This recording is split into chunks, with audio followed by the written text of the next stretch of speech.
Welcome back. વાત કરીએ મહત્વપૂર્ણ સમાચારની તો આપણે જણાવી દઈએ કે ભાજપના નેતા સુબ્રમણ્યમ સ્વામી અમદાવાદની મુલાકાતે છે। ખાસ કરી આવનારા દિવસોમાં જ્યાં ચૂંટણી આવી રહી છે તેને લઈને તેઓ પ્રેસ કોન્ફરન્સ પણ યોજી રહ્યા છે कि ये ब्रिटिश सिटीजन है, तो उनसे पूछे आप कि आप ब्रिटिश सिटीजन है कि नहीं, और नहीं है तो फिर इसका जो है ये गलत छपा है या गलत टाइप हुआ है, इसका सबूत दीजिए। इस पर इंक्वायरी करने के लिए पहला आप एक एथिक्स कमेटी हमारी है जिसको कहते हैं मर्यादा का समिति, वो पार्लियामेंट में, उसमें अडवाणी जी उसकी अध्यक्ष हैं, उसमें भेजना चाहिए और वो कमेटी इनकी पूछताछ करे। दूसरा है जिसके लिए अपराध तो सिद्ध है, क्योंकि ये मानते हैं कि हमने इंग्लैंड में कंपनी बनाई, तो आपने उल्लंघन किया है हमारे फॉरेन एक्सचेंज मैनेजमेंट एक्ट में।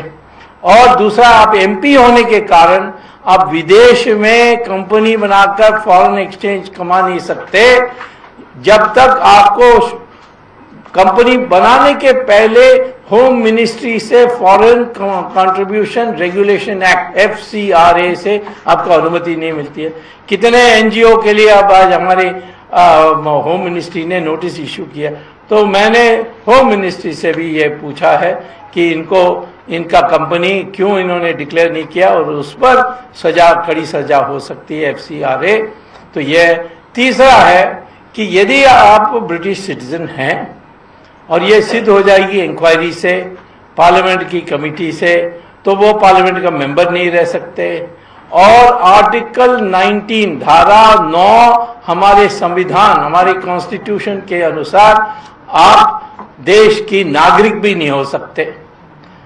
देश हमारे संविधान के अनुसार आप भारतीय नागरिक हैं तो किसी और देश की नागरिकता स्वीकार नहीं कर सकते।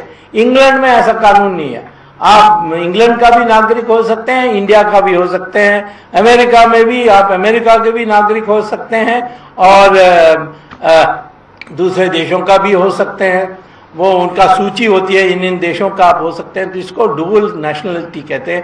हमारे देश में डुअल नेशनलिटी नहीं है, तो इसीलिए एक तो सिद्ध हो गया कि उन्होंने अपराध किया कि विदेश में उन्होंने गुप्त रूप से एक कंपनी बनाई है।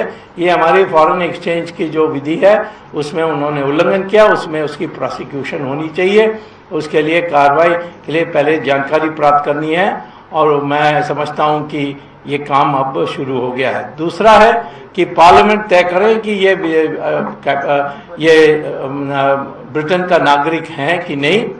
इंडियन का नागरिक पासपोर्ट, इंडियन पासपोर्ट इसके हाथ में है, कांग्रेस कहती है, तो क्या है, परंतु यह फर्जी हो गया क्योंकि ये अवैध हो गया, क्योंकि आपने इंग्लैंड का भी पासपोर्ट रखा है सिटीजन होते के नाते। वहां का इंग्लैंड का वोटर भी बन गए, उस वोटर रोल भी मैंने स्पीकर महोदय को दिया है, जिसमें लिखा है कि Rahul Gandhi is a resident of Britain. आप ब्रिटेन का रेजिडेंट कैसे हो सकते हो जब आप देश के पार्लियामेंट के मेंबर हो?